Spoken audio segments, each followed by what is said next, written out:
Hello అందరికీ. ఈరోజు ఒక కొత్త వీడియోతో మీ ముందుకొచ్చాను. ఈరోజు నేను బయట ఆహారం తినడం వల్ల కలిగే నష్టాలు ఏమిటో చెప్పబోతున్నాను. అసలు బయట ఆహారం ఎలా తయారు చేస్తారు? ఏమేమిటి వాడతారు? అవి తినడం వల్ల కలిగే నష్టాలేమిటి అనేది నేను ఒక ఫుల్ వీడియో చేయబోతున్నాను. సో, వీడియో స్కిప్ చేయకుండా చూడండి. చాలామంది యువతకి ఈ వీడియోస్ నచ్చవు. అంటే ఎవరు చెప్పినా బయట ఫుడ్ తినకండి అని చెప్తే చాలామంది నెగ్లెక్ట్ చేస్తూ ఉంటారు. అందులో నేను కూడా ఒకడినే. కొంతకాలం వరకు నేను కూడా 3, 4 ఇయర్స్ ముందు బాగా బయట ఫుడ్ తినేవాడిని. కానీ ఇప్పుడు నేను కూడా హెల్త్ గురించి ఆలోచించి రియలైజ్ అయ్యి నేను కూడా మానేశాను కాబట్టే నేను ఈ వీడియో చేస్తున్నాను. ఎందుకంటే నేను ఏదైనా చేస్తేనే ఇంకొకరికి చెప్పడానికి నాకు రైట్ వస్తుంది. నేను ఫాలో అవ్వకుండా ఒకరికి చెప్పడం వల్ల నాకే ప్రయోజనం ఉండదు. పైగా అందరూ నన్ను ప్రశ్నిస్తారు, నువ్వు ఫాలో అవ్వకుండా అందరికీ చెప్తున్నావు ఏంటి అని. సో, వీడియోలోకి తొందరగా వెళ్ళిపోదాం. సో, మెయిన్‌గా బయట దొరికే ఫుడ్‌లో అంటే ఇప్పుడు పిజ్జాలు, బర్గర్‌లు, తర్వాత బయట స్ట్రీట్ ఫుడ్స్ అని పానీపూరీలు ఇవన్నీ అమ్ముతూ ఉంటారు కదా! మెయిన్ వాళ్ళు ఏం చేస్తారంటే కల్తీవి అమ్ముతూ ఉంటారు ఒక్కొక్క మాటు. అంటే బాగా డబ్బులు రావాలని చెప్పి వాళ్ళకేం పోయింది, వాళ్ళు ఎలా పడితే అలాగే చేసేసి ఒక్కొక్క మాటు చూస్తూ ఉంటాం కదా మనము. పానీపూరీలు వాడు ఏం చేస్తాడంటే పైన దాని మీద చిన్న ఈగ పడినా సరే వాడు తీయడు. మన ముందు అలా ఇలా అంటాడు కానీ ఆ ఈగ అందులోకి వెళ్ళిపోతుంది. దాన్ని మనం అక్కడ కూర్చొని తింటూ ఉంటాం. సో, అది తినడం వల్ల మెయిన్ ఫస్ట్ వచ్చేదేంటంటే లూజ్ మోషన్స్. ఎందుకంటే వాళ్ళు ఎలాంటి నీళ్ళతో చేస్తారో మనకు తెలీదు. తర్వాత వాళ్ళు చేసేది రోడ్డు మీద మనకి తెలుసు కదా! అందులోని హైదరాబాద్ సిటీలో రోడ్డు మీద పానీపూరి తినడం అంటే అంతకంటే దౌర్భాగ్యం ఇంకొకటి లేదు. తిన్నవాళ్ళు తింటున్నారు.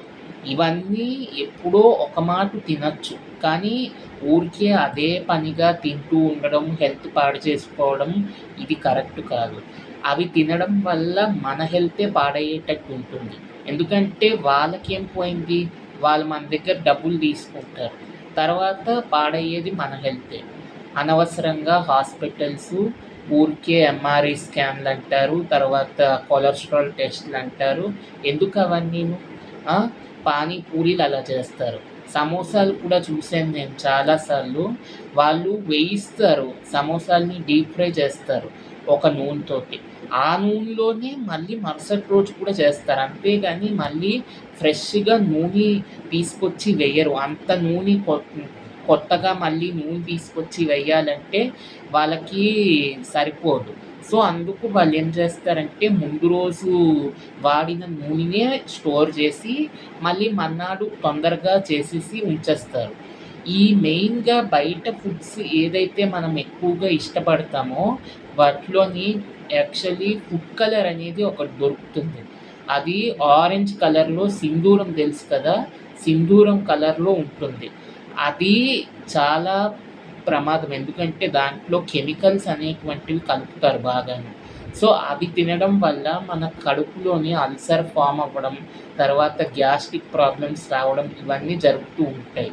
సో, బయట ఫుడ్స్ అవాయిడ్ చేయడం చాలా మంచిది. ఎందుకంటే అవి తినడం వల్ల మన హెల్త్ పాడైపోతుంది. వాళ్ళకేం పోయింది, వాళ్ళు డబ్బులు తీసుకొని ఎంజాయ్ చేసుకుంటారు. పాడయ్యేది మన హెల్తే. అందులో పెద్ద పెద్ద రెస్టారెంట్స్‌లో ఏం చేస్తారో తెలుసా? వాళ్ళకి ఒక సెంట్రల్ ఫ్రిడ్జ్ అని ఒకటి ఉంటుందండి. ఒక రూమ్‌లానే. సేమ్ మన బెడ్‌రూమ్ ఎలా ఉంటుందో వాళ్ళకి ఫ్రిడ్జ్ అనేది ఒక పెద్ద ఫ్రిడ్జ్ ఉంటుంది. అందులో వాళ్ళు ఏం చేస్తారంటే ఎప్పుడో పొద్దున వండుతారు అవన్నీను. ఆ బిర్యానీలు, మంచూరియాలు ఏవైనా సరే పొద్దున వండి ఆ ఫ్రిడ్జ్‌లో పడేస్తారు తీసుకెళ్ళి. ఇంకా ఎప్పుడైతే కస్టమర్‌లొచ్చి మాకు ఇది కావాలని చెప్తారనుకోండి, అప్పుడు ఇంకా వాళ్ళకి ఇవ్వాలి కదా! అప్పుడు ఏం చేస్తారంటే ఆ ఫ్రిడ్జ్‌లో నుంచి తీసేసి మైక్రోవేవ్ అని తెలుసు కదా! అందులో బాగా వేడి చేసి ఆ చల్లదనం ఉండకుండా తెలియకపోవడం కోసం, ఆ చల్లదనాన్ని తెలియకుండా ఉండడం కోసం అది బాగా వేడి చేసేసి ఇచ్చేస్తారు ప్యాకెట్‌లో సీల్ చేసేసి. అవి మనం తెచ్చుకొని తింటూ ఉంటాం. ఒక్కొక్క మాట ఏం చేస్తారంటే, వాళ్ళు ఫ్రిడ్జ్‌లో పెట్టరు. అవి బాగా పాడైపోతాయి. పాడైపోయినా సరే వాళ్ళకి డబ్బుల కోసం మనకి అమ్ముతూ ఉంటారు. మనము అవి పాడైపోయినా సరే డబ్బులు వేస్ట్ అవుతాయి, పడేస్తే అని చెప్పేసి మనం తీసుకొచ్చి తింటూ ఉంటాం. సో, అవి తినడం వల్ల కూడా హెల్త్ పాడయ్యే ఛాన్సెస్ ఉంటాయి. అందుకే కదా మన తెలుగులోని 3 రకాల ఆహారాలు ఎందుకు చెప్తారు? సాత్విక ఆహారం అంటే మన ఇంట్లో శుభ్రంగా మంచి కూరలు అంటే మన వంకాయ, బీరకాయ, బెండకాయ, ఆనపకాయ ఇవన్నీ కడుక్కుని అప్పటికప్పుడు వండుకుని తినేటువంటి ఆహారాన్ని సాత్విక ఆహారం అంటారు. మరి రాజసికం అంటే ఏమిటి? రాజసికం అంటే మసాలాలు, లవంగాలు, తర్వాత దాల్చిన చెక్క, మొన్న నేను మీకు చెప్పాను కదా స్టార్ ఫ్లవర్ అని అదొకటి వస్తుంది నల్లగాను. అది అది వేస్తారు అందులోని. తర్వాత బిర్యానీ ఆకు టేస్ట్ కోసం వేస్తారు. అది పక్కన కరివేపాకు తీసినట్టే తీసేస్తారు ఫుడ్‌లోని.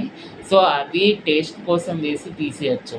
మిగతా ఈ లవంగాలు, తర్వాత దాల్చిన చెక్క, మిరియాలు కూడా వేస్తారు చాలామంది. ఇవన్నీ వేడి చేస్తాయి బాగా కడుపులోని. ఎప్పుడో వేసుకొని తినొచ్చు. ఎప్పుడు once in A 3 months, once in A 6 months ఒక డేట్ పెట్టుకోవాలి మనం. సపోజ్ ఇవాళ డేట్ ఎంత? మే 27థ్. మే 27థ్ తిన్నామంటే కనీసం 3 మంత్స్ పాటు బయట ఫుడ్ తినను అని ఒక ప్రమాణం చేసుకోవాలి. లేకపోతే ఒక చిన్న పేపర్‌లో రాసుకోవాలి. నేను ఇవాళ తిన్నాను. మళ్ళీ ఇంకో 3 నెలలు వరకు బయట తినను అని ప్రమాణం చేసుకుని దానికి మనం స్టిక్ అయిపోవాలి. నేను తినను అంటే తినను. ఎవరో తినమన్నారని చెప్పి తిన్నాను అని అది చెప్పకూడదు. తినమన్నారంటే చెప్పేయాలి. నేను స్ట్రిక్ట్‌గా ఫాలో అవుతున్నాను. నేను తినను అని. ఇది రాజసికం. తామసికం అంటే మనకి తెలిసిందే. పాడైపోయిన భోజనాలు, మిగిలిపోయిన భోజనాలు ఊరికే ఫ్రిడ్జ్‌లో నుంచి వేడి చేస్తూ ఉంటారు తీసి. అవి తామసికం. అవి ఎక్కువగా పనివాళ్ళు చిన్నగా పని చేసుకుంటారు చూడండి, వాళ్ళు తింటారు. ఎక్కడైనా అడుక్కొని తింటారు కొంతమంది. వాళ్ళు తింటారు. పూర్ పీపుల్ అంటాం కదా! మిగిలిపోయిన భోజనాలు అవన్నీ తామసికం. అవన్నీ అనారోగ్యం చేస్తాయి. బెస్ట్ ఏది ఆహారం అంటే సాత్విక ఆహారమే. అందులో మన సౌత్ ఇండియన్ ఫుడ్ ఇంకా చాలా మంచిది. ఎందుకంటే మన సౌత్ ఇండియన్‌లో కందిపప్పు ఉంటుంది. కందిపప్పు రోజు తినాలి. కందిపప్పులో ప్రోటీన్స్ ఉంటాయి బాగాను. తర్వాత కూరలు చెప్పాను కదా వంకాయ, బీరకాయ, బెండకాయ, ఆనపకాయ, కీర దోసకాయ, కాకరకాయ ఇవన్నీ మంచివేను. ఆకుకూరలు పాలకూర, తోటకూర, గంగవల్లి కూర, చుక్కకూర ఇవన్నీ మంచివి. బచ్చలి కూర ఇవన్నీ మంచివి. ఇవన్నీ తినాలి మనం. తర్వాత ఇది ఏంటి చింతకాయ పచ్చడి. పాత చింతకాయ పచ్చడి ఎందుకు తింటారో తెలుసా? కొత్త చింతకాయ పచ్చడి వెంటనే తినరు. ఎందుకంటే జలుబొస్తుందని. పాత చింతకాయ పచ్చడి తింటే చాలా మంచిది హెల్త్‌కి. అందుకే కదా చింతకాయ పచ్చడి ప్రతి సంవత్సరం పెట్టుకుంటూ ఉంటారు చాలామంది. మేము కూడా ప్రతి సంవత్సరం పెట్టుకుంటూ ఉంటాము. సో, చింతకాయ పచ్చడి కూడా మంచిది.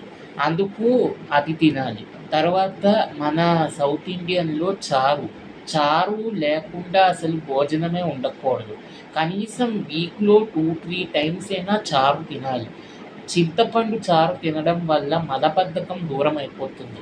మలబద్ధకం అంటే అసలు మోషన్ అవ్వకపోవడం. మోషన్ వస్తూ ఉంటుంది కానీ సరిగ్గా క్లియర్ అవ్వదు.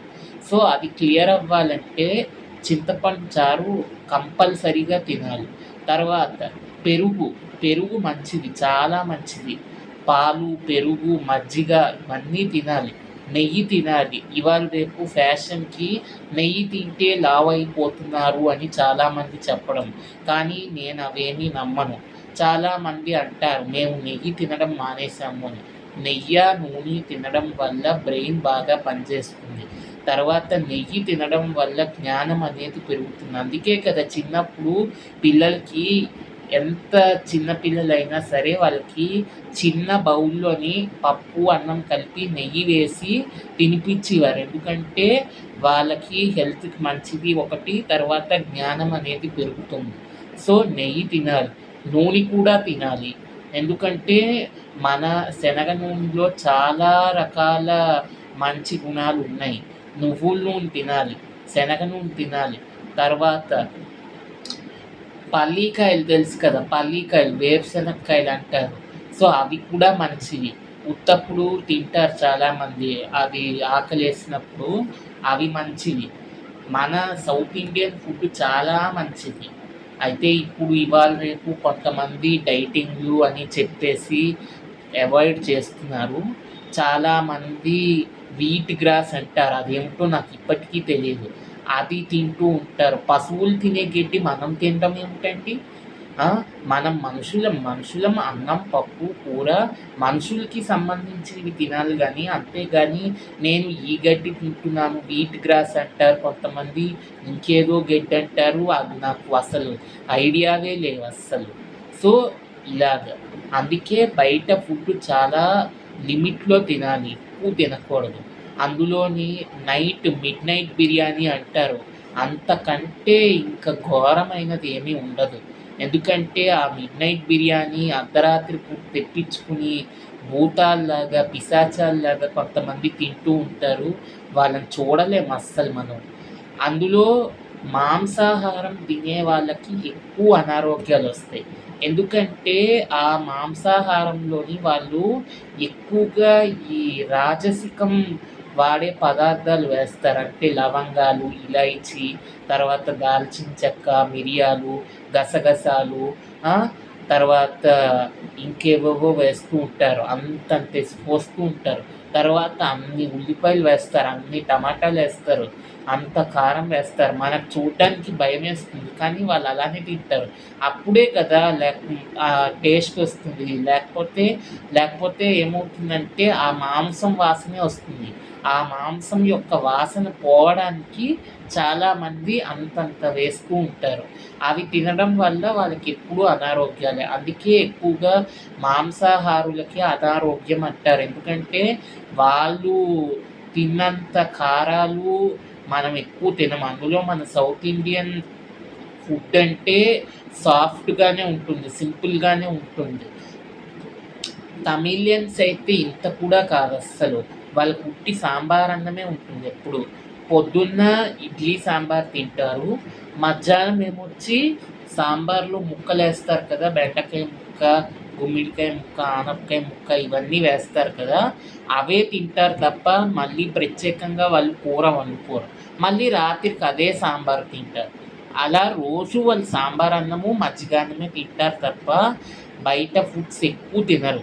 ఏమో కొంతమంది తింటున్నారేమో తెలీదు కానీ నాకు తెలిసినంత వరకు, నేను చూసినంత వరకు తమిళియన్స్ మాత్రం సాంబార్ రైసే తింటారు. ఇంకా తర్వాత ఏమొచ్చేసి ఇది బన్ను. బన్ను తినమంటారు చాలామంది. బన్ను కూడా ఎప్పుడో ఒక మాట తింటే మంచిది. అంతేగాని ఫ్రీక్వెంట్‌గా అదే పనిగా బన్ తెప్పించుకుని తినడం మంచిది కాదు. మెయిన్ బన్నులో ఉండేది ఏమిటంటే ఇది ఉంటుంది ఎక్కువగాను ఫ్యాట్. అది తినడం వల్ల హెవీగా ఉంటుంది కడుపు.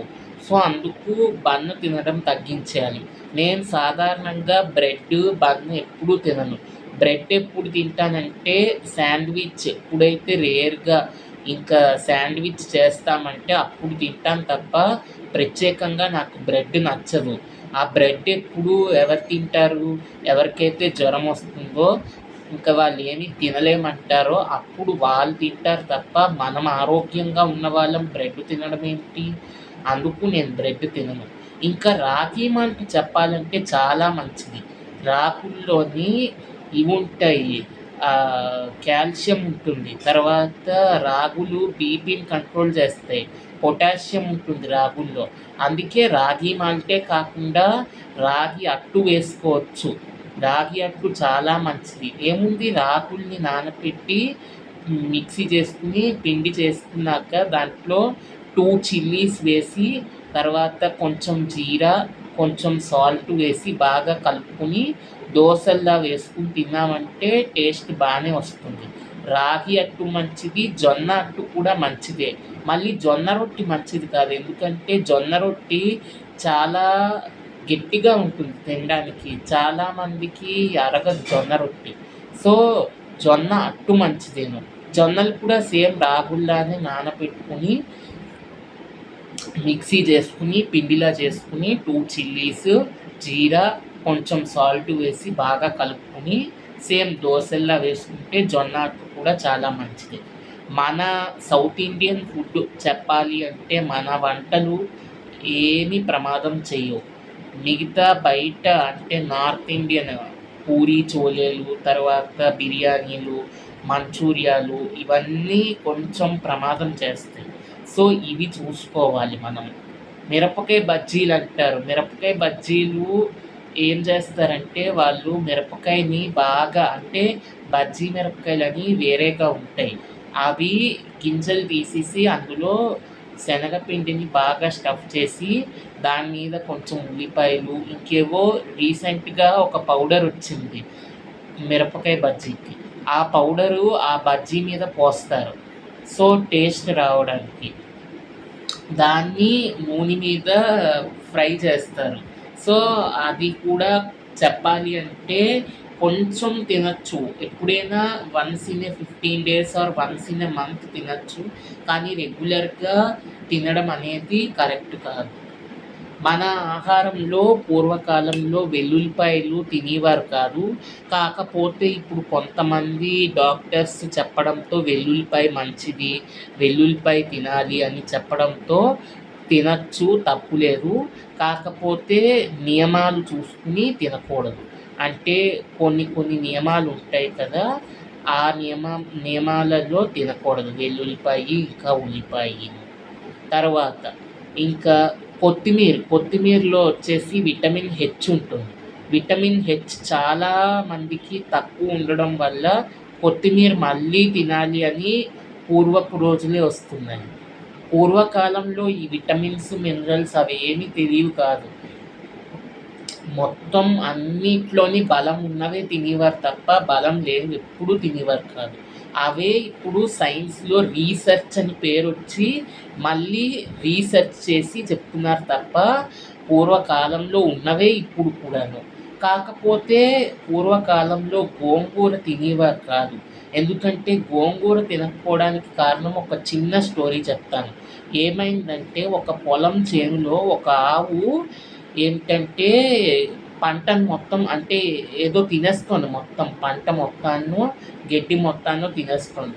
అయితే ఆ పొలం యజమాని చూసి అయ్యో ఆవు మొత్తం తినేస్తోంది అని చెప్పి తన చేతిలో ఈ గోంగూర అనే ఒక ఆకు ఉంది. ఆ గోంగూర అనే ఆకుతోటి ఆ ఆవును కొట్టేశాడు. ఆ ఆవు చనిపోయింది. అందుకే అంటారు గోహత్య చేయబడింది కాబట్టి దీనికి గోంగూర అనే పేరు వచ్చింది. ఇది 300 సంవత్సరాల క్రితం దేవుడు పూజల్లో ఈ గోంగూరని వాడేవారు. చాలామంది ఇప్పటికీ గోంగూర తినరు, కానీ మనకి తప్పదు అని తింటున్నాము. హిమోగ్లోబిన్ తక్కువైన వాళ్ళు గోంగూర తినచ్చు, తప్పకుండా తినచ్చు. సో ఇది ఇవాల్టి వీడియో నచ్చినట్లయితే లైక్ చేయండి, షేర్ చేయండి. మీలో ఎవరైనా నా యూట్యూబ్ ఛానల్ని సబ్స్క్రైబ్ చేసుకోకపోతే సబ్స్క్రైబ్ చేసుకోవడం మర్చిపోకండి. Thanks for watching.